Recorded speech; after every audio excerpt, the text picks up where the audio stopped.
Good afternoon. We are veterinary surgeons from Telangana state, and we are here as part of training on climate resilient interventions in animal husbandry sector.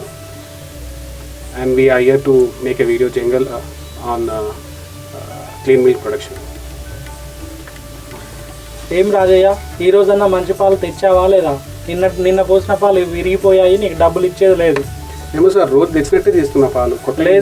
లేదు రాజయ్య, నిన్న పోసిన పాలు విరిగిపోయాయి, డబ్బులు అయితే ఇచ్చేది లేదు.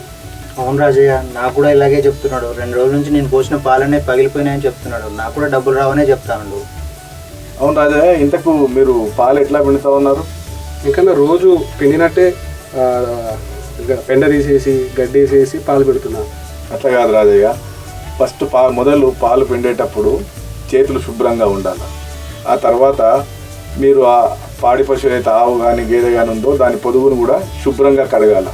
మళ్ళీ ఆ పాలు పట్టే గిన్నె ఏదైతే ఉందో ఆ పాత్ర కూడా శుభ్రంగా ఉండాలి.